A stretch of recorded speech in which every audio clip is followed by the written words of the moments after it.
Pemirsa, Ketua Majelis Tinggi Partai Demokrat Susilo Bambang Yudhoyono menerima informasi mengenai tanda-tanda pemilu 2024 akan diselenggarakan dengan tidak jujur dan tidak adil. Pernyataan SBY menuai reaksi partai penguasa saat ini, PDI Perjuangan. Sekjen PDI Perjuangan Hasto Kristianto menyebut pernyataan SBY tidak tepat.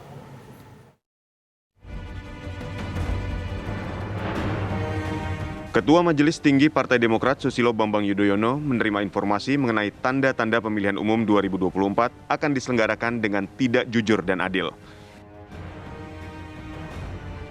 SBY mengatakan pemilihan umum 2024 akan diatur hanya untuk dua pasangan calon presiden dan wakil presiden saja. Hal itu disampaikan SBY saat rapat pimpinan nasional Partai Demokrat.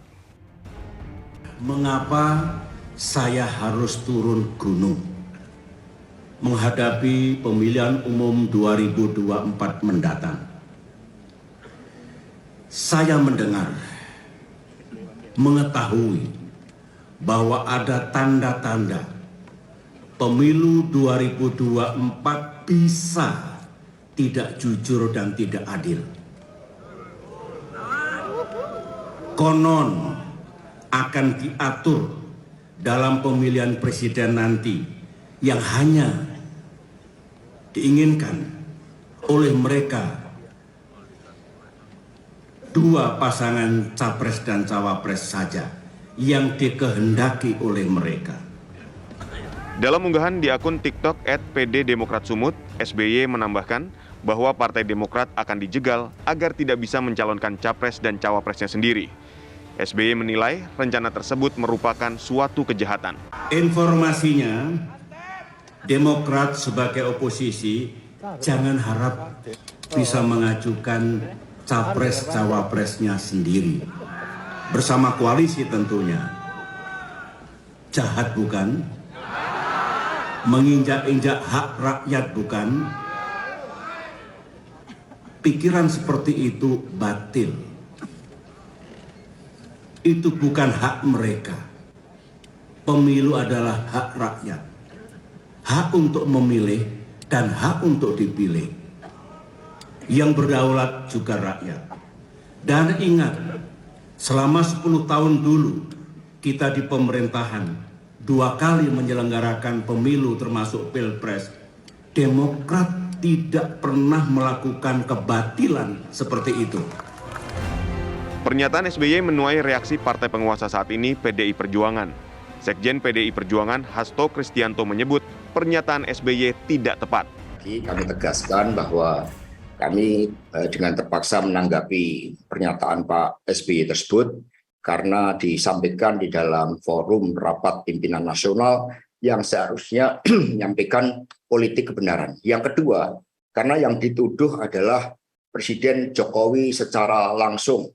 Yang dimaksudkan adalah seperti itu, adanya kekhawatiran yang berlebihan bahkan dengan kata-kata jahat, dengan kata-kata batil, itu menurut kami sangat tidak elok untuk disampaikan oleh Pak SBY. Hasto juga menegaskan tidak ada upaya penjagalan kepada siapapun yang ingin maju pada perhelatan Pilpres 2024, termasuk kepada putra SBY Agus Harimurti Yudhoyono yang digadang-gadang Partai Demokrat untuk calon presiden 2024. Kami ini selalu menjadi korban penjagalan.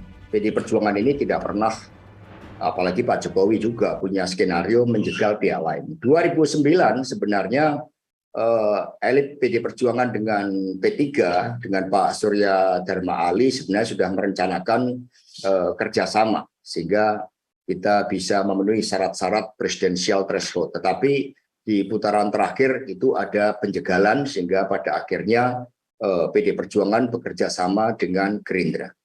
Nah, terkait Pilpres 2024, karena ini momentumnya sangat penting dan strategis, ya dari PDI Perjuangan tegas, jangan jegal setiap calon dengan cara-cara yang tidak benar. Tetapi ketika seseorang tidak mendapatkan dukungan dari partai politik, jangan kemudian dikatakan dijegal. Jadi apa yang disampaikan Pak SBY kan sebenarnya menunjukkan kekhawatiran beliau kalau ada dua pasangan calon, kemudian Pak AHY nggak bisa masuk, sehingga dikatakan itu sebagai instrumen penjegalan. Itu kan yang harus diluruskan. SBY turun gunung bukan pertama kali terjadi. Ketika masih menjabat Ketua Umum Partai Demokrat, SBY terlibat langsung dalam Pilkada DKI Jakarta tahun 2017 saat Agus Harimurti Yudhoyono menjadi calon gubernur DKI Jakarta. Tim TV One mengabarkan.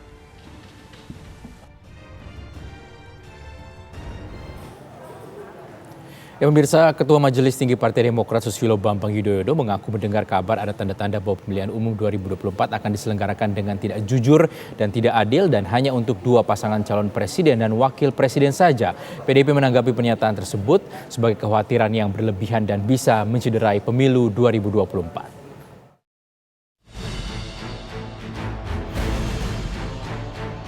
Ketua Majelis Tinggi Partai Demokrat Susilo Bambang Yudhoyono mengaku mendengar kabar ada tanda-tanda bahwa pemilihan umum 2024 akan diselenggarakan dengan tidak jujur dan tidak adil dan hanya untuk dua pasangan calon presiden dan wakil presiden saja.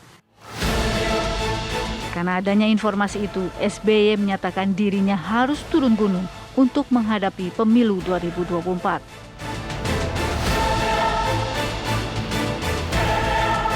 Saya harus turun gunung menghadapi pemilihan umum 2024 mendatang. Saya mendengar, mengetahui bahwa ada tanda-tanda pemilu 2024 bisa tidak jujur dan tidak adil.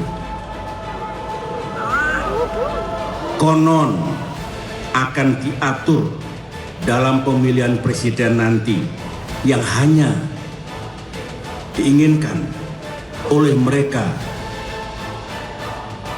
dua pasangan capres dan cawapres saja yang dikehendaki oleh mereka. Partai penguasa PDI Perjuangan melihat pernyataan SBY menunjukkan kecurigaan dan kekhawatiran yang berlebihan. Pertama saya ingin katakan saja bahwa yang dilakukan oleh Pak SBY ini, insinuasinya, tuduhannya, kemudian narasi yang dia buat itu sebenarnya sangat mencederai pemilu yang akan datang. Karena dari sekarang rakyat sudah wanti-wanti, nggak jurdil nih. Ketika bicara jurdil itu bicara pelaksanaan pemilu loh. Harap diingat, dan pemilu itu mulai dari pemilihan anggota DPRD kabupaten kota, provinsi, DPR RI, sampai DPD, lalu pilpres, lalu pilkada, itu rezim pemilu kita, pemilu 2024 loh. Ini satu hal yang berbeda, ini dulu kita jelaskan ya. Ini sangat merusak pernyataan Pak SBY ini. Yang kedua, soal dua pasang calon, tadi benar yang dikatakan Iwan. Kenapa sekarang tiba-tiba Pak SBY ribut soal potensi dua pasang calon? 2014 itu dua pasang calon, tidak ada urusan. 2019 tidak ada dua pasang calon, tidak ada masalah. Sekarang jadi masalah dan harus turun gunung capek-capek beliau. Bayangkan, saya nggak tahu gunung yang mana ini. Tapi kami menangkap ya bahwa ini keluarnya konsumsi internal Demokrat ini di publik ya oleh DPD Partai Demokrat adalah memang desain yang dibuat untuk membuat hiruk-pikuk politik untuk kemudian menjadikan Partai Demokrat. Ini tuduhan serius loh. Ini tuduhan serius. Ini asumsi dong. Saya kepala Badan Komunikasi Strategis. Tadi kan sudah. Oke. Gantian di sini respon ya. Itu kan tadi penjelasan sudah. Ini kan pandangan kami. Pandangan kami ini adalah satu cara SBY membuat Demokrat menjadi relevan dalam konfigurasi kekuatan politik sekarang. Demokrat, apa yang disampaikan SBY merupakan saran dan wejangan kepada internal Partai Demokrat. Kalau kami sederhana Mbak ya, kita lihat era Pak SBY pemilu semua lancar, jujur dan adil, penghargaan dari dunia internasional, apresiasi dalam dan luar negeri, itu satu. Jadi udah jelas komitmen Demokrat terhadap demokrasi, juga bukti yang dilakukan oleh Pak SBY ketika menjadi presiden. Nah yang kedua, beliau sebagai guru bangsa, sebagai bapak kami di Partai Demokrat ya, juga menyampaikan, ini kan di dalam internal, mengingatkan. Namanya orang mengingatkan Mbak, memberikan masukan, hati-hati. Namanya orang tua.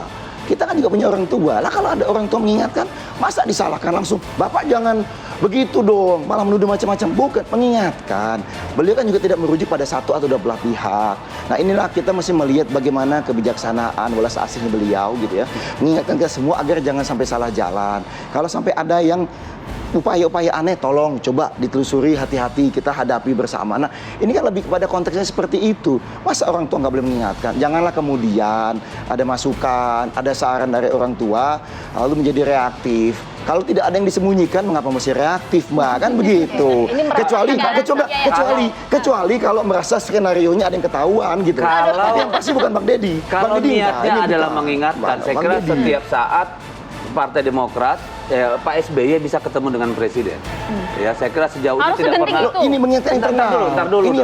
Ntar dulu kan, biar saya sampaikan. Yang kedua, Partai Demokrat punya alat untuk mengkomunikasikan itu dengan di DPR ada Bawaslu, bisa berhubungan dengan Bawaslu, KPU. Artinya sebelum kita sampai pada kesimpulan yang diawali dengan kata konon itu, yang menurut kami sangat merusak itu, ya kita punya kepentingan yang sama loh.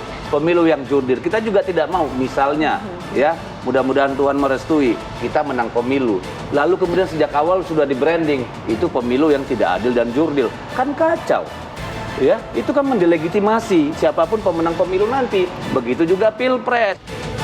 Turun gunungnya SBY bukan pertama kali terjadi.